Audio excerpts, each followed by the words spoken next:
खुलुमबाय आं सिबिरानि ब्रह्म नोंथांमोनखौ आंनि sbbodonews चेनेलाव गासैखौबो बरायबावनाय थाबाय नोंथांमोननि थाखाय आं गोदान मोनसे भिडिअ लानानै फैबावबाय अन्नानै भिडिअखौ जोबजासिम नायलांदो रायजोआव उफ्रा बिसायख'थिखौ लानानै सिं सावरायलायनाया जागासिनो दङ राजखान्थियाव रावबो अरायजोर नङा आरो जानो हाथावै जेबो गैया उफ्रा बिसायख'थिखौ लानानै राजखान्थि दोलोफोरनि गेजेराव मा सोलाय-सोल' जागोन बेखौ समासो फोरमायलांसिगोन रायजोआव उफ्रा बिसायख'थिखौ लानानै कंग्रेस दोलो आरो रायजो दोलोनि गेजेराव सोलाय-सोल' जाजेननायखौ नुनो मोनबाय जानो गोनां उफ्रा बिसायख'थिखौ नोजोर होनानै रायजो दलनिफ्राय आसाम प्रदेश कंग्रेस कमिटिनिसिम प्रस्ताब जाय प्रस्ताबखौ आसाम प्रदेश कंग्रेस कमिटिनि आफादगिरि भुपेन बरा बिथाङा गनायबाय आरो मोन्नैबो दोलोआ दा एलायन्स जाबाय फैगौ उफ्रा बिसायख'थियाव रायजो दल आरो आसाम प्रदेश कंग्रेस कमिटिया जयैनो गेलेगोन बिजेपि दोलोनि थांखिफोर आरो बिजेपि दोलोखौ फेजेननो थाखायनो खौसे जादों होननानै फोरमायथिदों बिथांमोनहा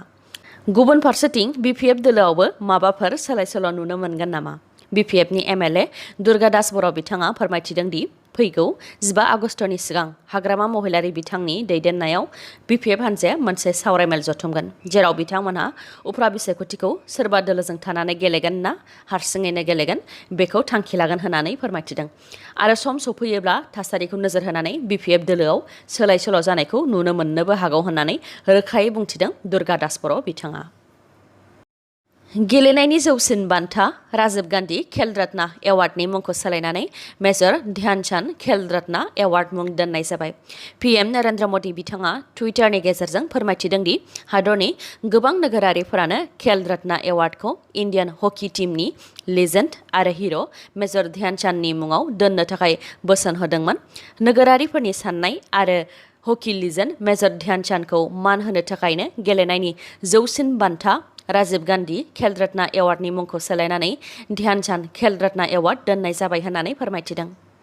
41 बोसोरनि उनाव जाबाय थानाय टकिअ अलिम्पिक्सआव भारतनि हौवासा हकी हान्जाया ब्रन्ज मेडेल देरहासारनो हानायनि उनावनो बे थांखिखौ लानाय जादों मानगोनां ध्यानचन्द बिथाङा सासे आखा-फाखा हकी गेलेगिरिमोन बिथांनि समावनो खेबथाम फारि-फारियै अलिम्पिक्सआव भारतआ सनानि मेडेल देरहासारनो हादोंमोन जेरै 1928 मायथाइयाव एम्स्टारडामाव जानाय अलिम्पिकआव 1932 मायथाइयाव लस एन्जेलिसआव जानाय अलिम्पिकआव आरो 1936 मायथाइयाव बार्लिनाव जानाय अलिम्पिकआव भारतनि हकी टीमा सनानि मेडेल देरहासारनो हादोंमोन बिथां ध्यानचन्दनि जोनोम सान 29 आगस्टखौ नेशनेल स्पर्ट्स डे महरैबो फालिनाय जायो खेल रत्न बान्था मोननो हानाय माखासे गेलेगिरिफोरनि मुङा जाहैबाय फारियै विराट कोहली हकी लेजेन्ड सरदार सिंह सानिया मिर्जा एमएस धोनी सचिन तेन्दुलकर आरो माखासे खेल रत्न बान्थानि गेजेरजों भारत सरकारा गेलेगिरिफोरनो 25 लाख रांनि बान्था होयो मोजां मोनलायनायनि थाखाय तेजपुराव गिख्रंथाव जाथाय लाभ जिहाद बायदि जाथाय जादों सनितपुर जिल्ला तेजपुरनि बान्दरमारि ओनसोलाव फोरमायथिनाय बायदिब्ला तेजपुर बान्दरमारिनि थागिबि हियामनि दैमारिया ढेकियाजुलिनि सानै गथ'नि बिफा रेखिबुद्दिन आहमेदजों मोजां मोनलायदोंमोन आरो रेखिबुद्दिन आहमेदा हियामनि दैमारिखौ जुलि खालामनायनि खोथा होदोंमोन मोजां मोननायनि लैथोआव गब'नाय हियामनि दैमारिया सानै गथ'नि बिफा रेखिबुद्दिन आहमेदखौ थार गोसोजों मोजां मोनदोंमोन आरो फोथायनाय लाखिदोंमोन मोजां मोनलायनाया ओरैबायदि बांलांदोंमोन उनाव वाट्सएपनि गेजेरजों बिथांमोननि गेजेराव भिडिअ कलिं सावरायलायनाय जादोंमोन आरो बेयावनो दुथां रेखिबुद्दिन आहमेदा हियामनि दैमारिनि गाज्रि सावगारिखौ स्क्रिनशट लानानै ससियेल मिडियाआव गोसारहोदोंमोन बेबायदि खालामनायनि उनावनो लाइमोन हियामनिनि गोसोआ बायफ्लेदोंमोन आरो न'निफ्राय गोमानानै दंमोन गोमानानै थानायनि उनाव न'खरनि सुबुंफोरा हियामनिखौ नागिरनानै न'नि बारिनि उनथिंजायनो गोथै सहखौ बोखांनो हादों मख'नो गोनांदि तेजपुर बान्दरमारिनि थागिबि हियामनि दैमारिया थाखो 11आव फरायनाय फरायसुलिमोन जाथायनि सायाव सनितपुर जिल्ला दुलाराय बर' फरायसा आफादा सनितपुर जिल्ला पुलिस नायगिदिंगिरिनो गांसे गोसोखांलाइ गथायनानै दायनिगिरिखौ गोख्रों साजा होनो थाखाय खावलायदों गुबुन फारसेथिं खौराङाव मोननाय बायदिब्ला दुथां रेखिबुद्दिन आहमेदा दा खारखुमानानै दङ online video game free fire आरो बेटल ग्राउन्ड्स मबाइल इन्डिया बेफोर गेमखौ बेन खालामनो थाखाय एडिशनेल डिस्ट्रिक्ट जाज नरेश कुमार लाखा बिथाङा प्राइम मिनिस्टार नरेन्द्र मोदी बिथांनिसिम लाइजाम लिरहरदों बिथाङा लाइजामनि गेजेरजों लिरदों दि फ्री फायार आरो battle grounds mobile India online video गेमआ लाइमोनफोरनि जिउ आरो लाइफस्टाइलाव गोबां गोहोम खोख्लैबाय लाइमोनफोरा गोलाव सम मबाइलाव फ्री फायार आरो battle grounds India video game गेलेनानै गावनि बेसेन गोसा समखौ ओरैनो हगारहरो आरो बेजों बिसोरनि देहायाबो गाज्रि जायो। जायनाखि बेफोर गेमखौ गुगल प्ले स्टोराव गोरलैयैनो मोननो हायो, बेनिखायनो बेफोर गेमखौ बेन खालामनांगौ होननानै खावलायहरदों। बिथाङा लिरबावदों दि चाइनायाव बेफोर भिडिअ गेमखौ गेलेनायाव माखासे नेमखान्थि खालामनानै होदों, जेरै 18 बोसोरनि उन्दैसिन लाइमोनफोरा सानसेयाव 90 मिनिटसिमल' भिडिअ गेमखौ गेलेनो मोनगोन आरो हरनि 10 रिंगासिमल' गेलेनो मोनगोन आरो हलिडेयाव 180 मिनिटसिमल' भिडिअ गेमखौ गेलेनो हानायनि गनायथि दङ।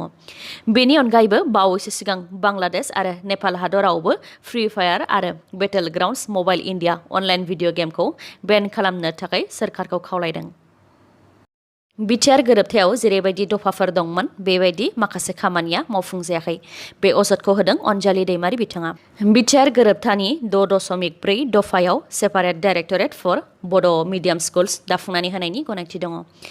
एबसु, बर' थुनलाइ आफाद आरो बिपिएफ हान्जाया कंग्रेसनि सोरखारनि समावबो बर'फोरनि थाखाय सेपारेट डाइरेक्टरेट फर बड' मिडियाम स्कुल्स दाबि खालामदोंमोन, नाथाय कंग्रेसआ सेपारेट डाइरेक्टरेट फर बड' मिडियाम स्कुलजों लोगोसे गुबुन ट्राइबेल लेंगुवेजफोरखौबो सोफादेरनानै होदोंमोन, जायनि थाखाय बिथांमोनहा कंग्रेस सोरखारा गनायथि होनाय सेपारेट डाइरेक्टरेट फर बड' मिडियाम स्कुल्सखौ गनायनानै लायाखैमोन। नाथाय दा बिटिआर गोरोबथानि 6.4 दफायाव सेपारेट डाइरेक्टरेट फर बड' मिडियाम स्कुल्स दंब्लाबो बेखौ जेब्ला इमप्लिमेन्ट खालामदों अब्ला सिगांनि बायदियैनो गुबुन ट्राइबेल लेंगुवेजफोरखौबो सोनानै होफादेरदों होननानै बुंथिदों बिथाङा। बेनि अनगायैबो 6 शेड्युल एरियायाव डिसि एसपिफोरनाव पावार थाया। बिटिआर गोरोबथानि बायदिब्लाबो डिसि एसपिफोरखौ बाहायनो हानायनिसो गोहो दङ। नाथाय बेबो बिटिआर गोरोबथानि बायदि जायालासे बिटिसिनि प्रिन्सिपाल सेक्रेटारिया 4 जुनाव दिहुननानै होनाय सार्कुलारनि बायदिब्ला बिटिआरनि मोनब्रै जिल्लायाव डिसि एसपिफोरनोसो गोहोखौ होदों, जेरै 6 शेड्युल एरियानि बाहेरा जिल्लाफोराव जायो एरै। बे खामानिखौ प्रिन्सिपाल सेक्रेटारिया गोरोन्थियाव मावदों ना मिथिनानै मावदों ना माबा मोनसे सोलो खालामनानै मावदों, बेनि सोमोन्दै जेबो मिथिया होननानैबो फोरमायथिदों बिथाङा। बेनिखायनो जयै बिजेपिजों सोरखार दादोंब्लाबो गोरोन्थिखौ आसि थुनो आरो सुद्रायनो नाजानांगोन होननानै बिटिसिनि गाहाय प्रमद बर' बिथांखौबो खावलायहरदों बिथाङा। रन्जन दैमारिखौ लानानै बड'लेण्ड मुंख्लं नखर आफादा खौरांगिरि मेल खुंदों। थांनाय 22 जुलाइआव गुवाहाटी सेन्ट्रेल जेलनिफ्राय स्रोदै रावनोबो खोन्थायालासे काहिलिपारानि स्पेसियेल जेलाव जोबथेनानै दोनहैनाया मा जाहोननि थाखाय, बेनि सायाव रोखा नङा होननानै फोरमायथिदों। बेबायदि हारसिङै स्पेसियेल जेलाव मोजांनि थाखाय ना माबा मोनसे सोलो खालामनानै सोरखारा रन्जन दैमारि बिथांखौ जोबथेनानै दोनदों होननानैबो सोंथि खालामदों बिथांमोनहा। आरो जुदि बेबायदि जोबथेनानै दोननायनि आन्दोआव सोलो दंब्ला बेखौ बर'फोरा सहायनाय नङा होननानैबो फोरमायथिदों। बेनि अनगायैबो बिथांमोनहा बुंथिबावदों दि बड'फा उपेन्द्रनाथ ब्रह्म बिथांनि खोथा सानोब्ला बिथांमोनहा गिखाङो, मानोना बड'फा उपेन्द्रनाथ ब्रह्म बिथांनि बिहोमा होनायजोंनो बिएसि मोननो हादोंमोन। नाथाय माखासे सुबुंफोरनि फाव फान्दायनायाव उपेन्द्रनाथ ब्रह्म बिथाङा बिएसिखौ नायनोबो खाबु मोनाखैमोन। थिग बेबायदिनो रन्जन दैमारि बिथांनि बेलायावबो जागोन नामा साननानै गिखांनाय फोरमायदों बड'लेण्ड मुंख्लं नखर आफादा। लोगोसे बिथांमोनहा फोरमायथिदों दि रन्जन दैमारि बिथांनि बिहोमा होनायजोंनो बर'फोरा बिएसिनिफ्राय लानानै दा बिटिआर मोननो हादों। बिथाङा गोलाव समनिफ्रायनो सोमावसारनानै साननाय हनायजों बर' हारिखौ दैदेनलांनो नागिरदोंमोन आरो बर' हारिखौ बुहुमाव गायसंनो नागिरदोंमोन। बे बिथांखौ बिटिआर गोरोबथानि गेजेरजों जोबथेसालिनिफ्राय उदां खालामनानै होनांगौ होननानै भारत सोरखार, आसाम सोरखार आरो बिटिसि सोरखारखौ खावलायहरदों बिथांमोनहा। बिथांमोनहा बुंथिबावदों दि बिटिआर गोरोबथानि उनाव रावबो बर'फोरानो मुंख्लं जानाय नंला होननानै सानदोंमोन, नाथाय बेबायदि जायाखै। माखासे सान सिगांसो सासे बर' सुबुङा मुंख्लं जाबावनो गोनां जादों। बेनिखायनो बर'फोरनि गेजेराव गोजोन लाबोनोब्ला बर'नि जोहोलाव जोहोलावजोफोर जाय बर' हारिनि थाखाय सोमावसारनानै जोबथेसालियाव जोबजानो गोनां जादों, बिथांमोनखौ गभर्नरनि गेजेरजोंब्लाबो केसखौ बोखारनानै होनांगोन। जायनाखि जोहोलाव जोहोलावजोफोरा बिटिआर गोरोबथानि थाखायनो गाव गावखौ सोरखारनि आखायाव गथायदों, बिथांमोननि थांना थानायनि राहा खालामनानै होनो नांगोन आरो बर' हारिनि थाखाय सोमावसारनाय मुंख्लं जानांनाय नखरफोरखौबो गोजोन होनो नांगोन। अब्लासो बर' हारिनि गेजेराव गोजोना फैगोन आरो बे गोसो होथावना खामानिखौ प्रमद बर' बिथाङा मावनो थाखाय गोसो होनांगोन होननानैबो बुंथिदों बिथांमोनहा। सेबानिफ्राय मोनसे गोदान नटिस ओंखारदों। सेबाया सिगां मोनसे नटिस फोसावदोंमोन, जाय नटिसनि बायदिब्ला फरायसालिफोरनि इउनिट टेस्ट 1आ 16 आगस्टआव जानो गोनांमोन। नाथाय दा सेबाया गोदान नटिसनि गेजेरजों 16 आगस्टनि जायगायाव इउनिट टेस्ट 1 खौ फरायसालिफोरा गावसोरनि गोसो बायदियै खुंनो हासिगोन होननानै फोसावदों आरो बे थांखिखौ कभिड-19 नि थाखाय फरायसाफोरा एकाडेमिक लस जानायनि थाखायनो सेबाया फोसावदों नाथाय half yearly second unit test आरो एनुवेल एबा प्रि बोर्ड एग्जामिनेशनफोरा सिगाङाव फोसावखानाय नटिसनि बायदियैनो खुंजागोन होननानैबो फोरमायथिबावदों बेनि अनगायैबो क्लास 9 आरो 10 नि रिजाल्टखौ फोसावनो थाखाय माखासे नेमखान्थिबो थि खालामनानै होदों सेबाया क्लास 9 आरो 10 नि स्टुडेन्ट्सफोरनो मार्क्स होनो थाखाय फोसावनानै होनाय नेमखान्थिखौ स्क्रिनाव होनाय जाबाय बाक्सानि सासे सुबुङा मोनसे हानजाजों गाज्रियैनो बुजादों बुजानाय सुबुंनि मुङा बिश्वजित दास रिपर्टनि बायदिब्ला तामुलपुरनि बिश्वजित दासखौ सा 15 सुबुंफोरा माखासे खामानि दं होननानै तामुलपुर दाराङा मेलानि भारत भुटान सीमायाव थानाय बिथांनि दखाननिफ्रायनो हाग्रागुदु फारसे लानानै थांदों जेराव बिथांखौ सा 30 सुबुंफोरा आरोबाव नेनानै दंखायोमोन बेयावनो बिश्वजित दासनि आथिं आखाइखौ दुरुंजों दंफाङाव खानानै दोननानै गाज्रि बुग्लिदों लोगोसे गाज्रि आखु बाहायदों दखाननिफ्रायनो गोमानानै थानाय बिश्वजित दासखौ ओनसोलनि सुबुंफोरा नागिरनानै उनाव शशिपुर ओनसोलाव मोनहैदों उनाव फाहामथायनि थाखाय बिथांखौ कुमरिकाटा स्टेट डिस्पेन्सारिसिम लांनाय जादोंमोन नाथाय बिथांनि हालोदा गाज्रि जानायलाय उनाव गुवाहाटी मेडिकेल कलेज एन्ड हस्पिटालसिम दैथायहरनाय जादों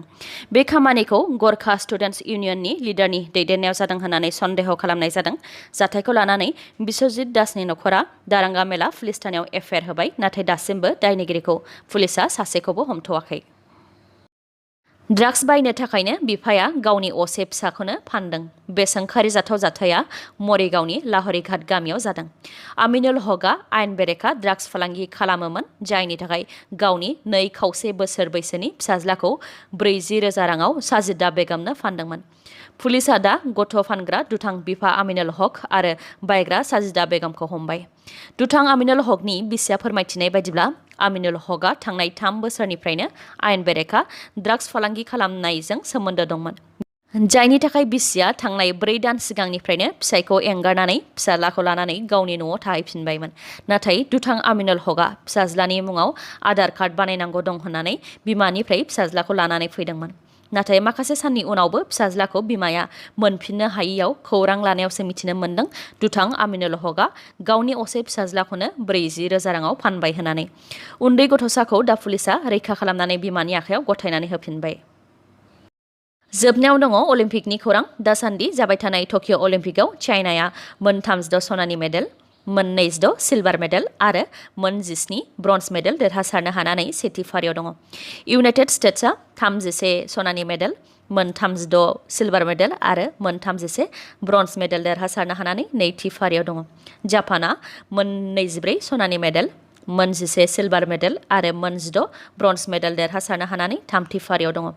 ग्रेट ब्रिटेनआ मोन 18 सनानि मेडेल मोन 20 सिलभार मेडेल आरो मोन 20 ब्रन्ज मेडेल देरहासारनो हानानै ब्रैथि फारियाव दङ भारतआ मोन 2 सिलभार मेडेल आरो मोन 3 ब्रन्ज मेडेल देरहासारनो हानानै 66थि फारियाव दङ दिनैनि भिडिअआ एसेनोसै गाबोन आरो गोदान भिडिअजों लोगो मोनफिनबावगोन नोंथाङा दासिमबो आंनि चेनेलखौ साबस्क्राइब खालामाखैबा अन्नानै साबस्क्राइब खालामदो लोगोसे लाइक कमेन्ट आरो शेयार खालामनो दाबाव गोजोन्थों